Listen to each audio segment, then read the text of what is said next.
Hello guys, kasalukuyan tayo nagpalambot ng ating baboy guys. Malambot na ba to? Ayan, malambot na siya. Check ko lang kung malambot na. Kasi atin siyang, ayun, pwede na.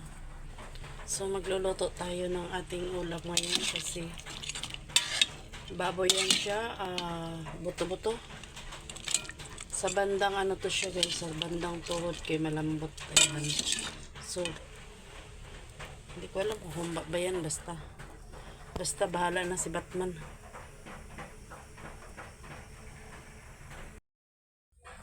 Ayan po guys, naglalagay tayo ng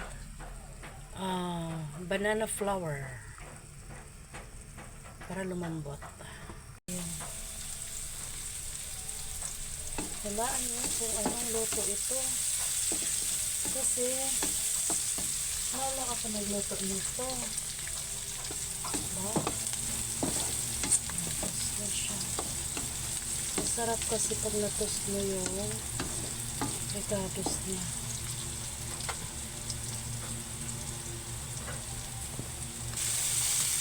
Banana flour.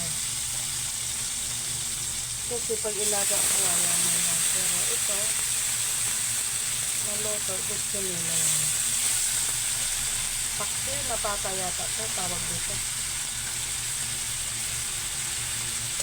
Kasi, meron siyang banana flour. Buto-buto. Yan. So, meron siyang, ito yung stock niya. Kunin natin para hindi pa kasi yan na siya.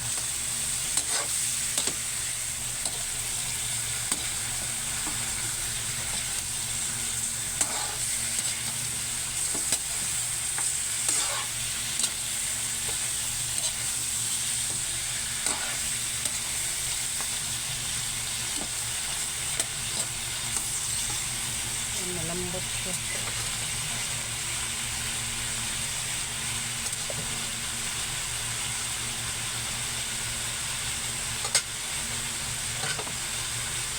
At maglalagay tayo ng quail egg. Ayun. Ang ating pang ano guys, pang twist. Ang ating quail egg.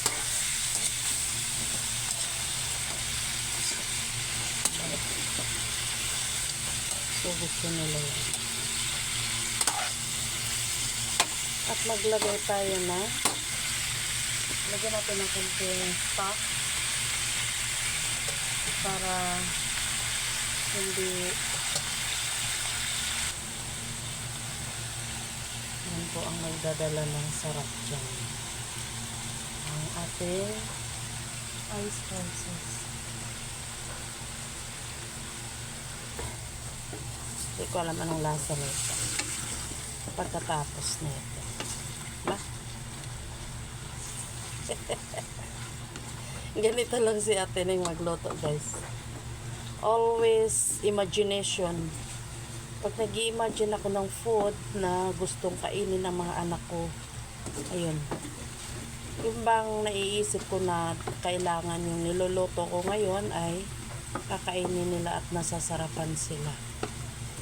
Kaya yun ang iniisip ko. Always remembering na huwag kang magluto na hindi nila gusto. Kasi masasayang lang. At hindi mo siya titipirin dahil ang pagkain ay pagkain. Huwag mong tipirin yung mga anak mo hanggat meron ka. Kasi darating ang panahon na walang-wala ka. So, hindi na sila magsisisi dahil natitikman na nila yung gusto nila. Diba? Parang ako lang din. When I was a child, lahat ng masasarap na seafood sa titikman ko yan. Hindi man kayang bilhin ng bulsa namin, pero dun sa amin libre lang nung panahonan ko. So lahat ng mga pagkain na pinakamasarap na seafoods, natikman ko yan. Kaya yan. So, kulang siya sa kulay. So, dagdagan natin ang konting soy sauce. At baka kulang din siya sa oyster sauce. Dagdagan pa natin ang isa, diba?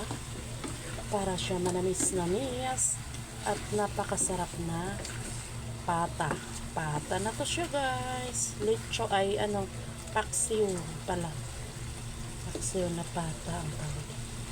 Diba? Ang lambot ng ating karne eh. Yan, lumalapot na siya.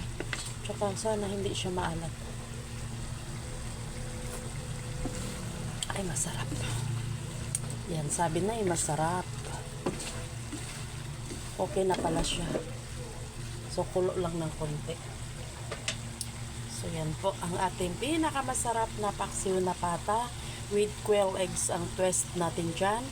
At sinong nakarelate sa mga ulam na pampahula lang? Ano, lumalapot na yung ating sabaw. Silipin ko muna ang tindahan guys kasi iniiwan ko. Walang tao. Parang may nag-aantay sa akin doon. So, ayan.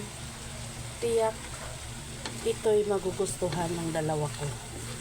Kasi mahirap magluto talaga ng ulam guys kasi sila namimili ng ulam. Pag nagluluto ka na hindi nila gusto, hindi yan sila nagsasalita na ayaw nila yan. Pero makita mo bumibili sa labas ng ulam. Kahit may ulam kami. Kaya ganun. Kasi pag bumibili sila ng ulam sa labas, ibig sabihin hindi masarap yung niluto mong ulam or masarap naman pero hindi nila gustong kainin. Mga ganon. Alam mo naman ang mga kidos sa panahon ngayon. Ayan, maraming salamat sa lahat ng nanonood. Sana'y nagustuhan nyo ang ating video ngayon. Huwag kalimutan, like and share at mag-comment lang sa baba sa gusto nyo sasabihin sa ating recipe ngayon. Salamat! God bless to all! Sarap. Super. Dagdagan natin ng konting ano lang. Yan. Ulang siya sa nagpalit na naman ako ng sandok. Konting seasoning.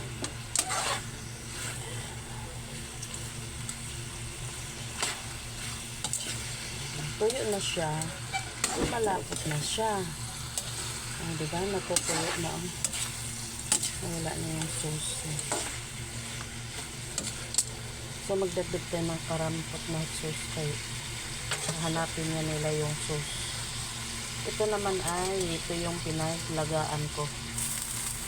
Dito ako kumukuha ng stock. Ayan.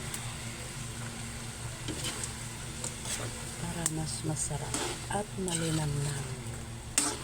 Okay.